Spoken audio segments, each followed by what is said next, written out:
Greetings, grace to you and peace from God the Father and the Lord Jesus Christ.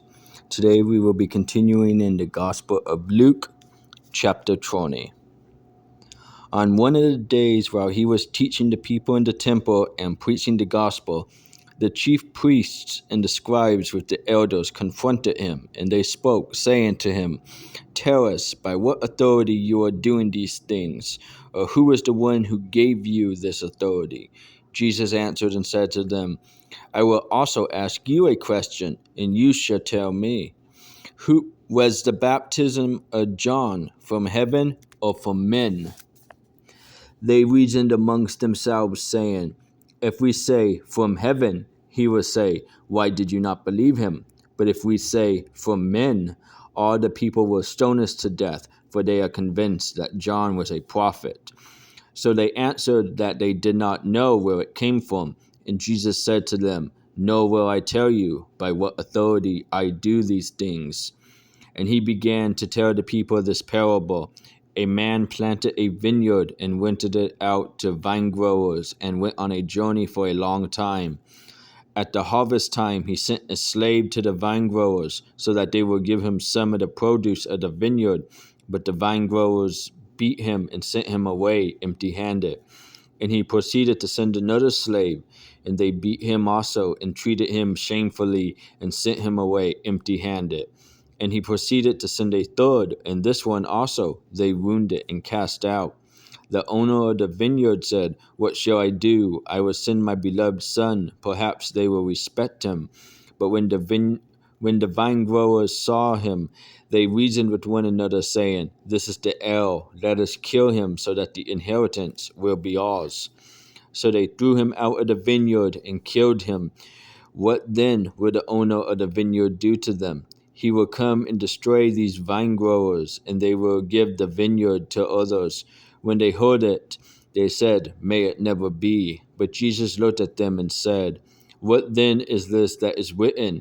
The stone which the builders rejected, this became the chief cornerstone.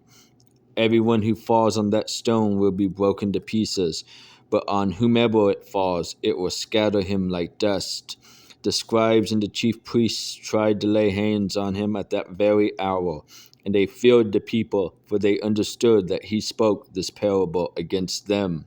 So they watched him and sent spies who pretended to be witnesses, in order that they might catch him in some statement, so that they could deliver him to the rule and the authority of the governor.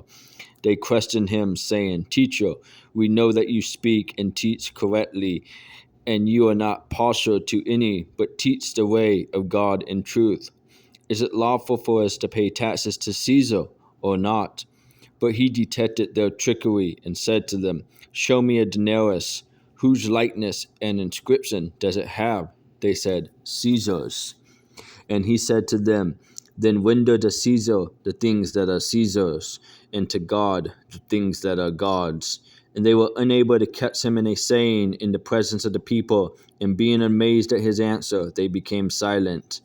Now there came to him some of the Sadducees, who say that there is no resurrection. And they questioned him, saying, "Teacher, Moses wrote for us that if a man's brother dies, having a wife, and he is childless, his brother should marry the wife and raise up children to his brother. Now there were 7 brothers, and the first took a wife and died childless, and the second and the third married her. In the same way all 7 died, leaving no children. Finally the woman died also. In the resurrection, therefore, which one's wife shall she be? For all 7 had married her." Jesus said to them, "The sons of this age marry and are given in marriage, but those who are considered worthy to attain to that age and the resurrection from the dead neither marry nor are given in marriage. For they cannot even die anymore, because they are like angels and are sons of God, being sons of the resurrection. But that the dead are raised, even Moses showed in the passage about the burning bush, where he calls the Lord the God of Abraham, and the God of Isaac, and the God of Jacob. Now he is not the God of the dead, but of the living, for all live to him. Some of the scribes answered and said, Teacher, you have spoken well. For they did not have courage to question him any longer about anything. Then he said to them, How is it that they say the Christ is David's son? For David himself says in the book of Psalms, The Lord said to my Lord, Sit at my right hand until I make your enemies a footstool for your feet. Therefore David calls him Lord, and how is he his own son?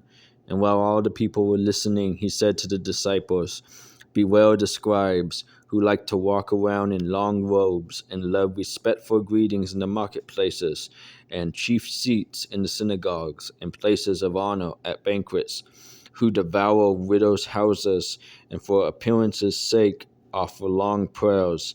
They will receive greater condemnation.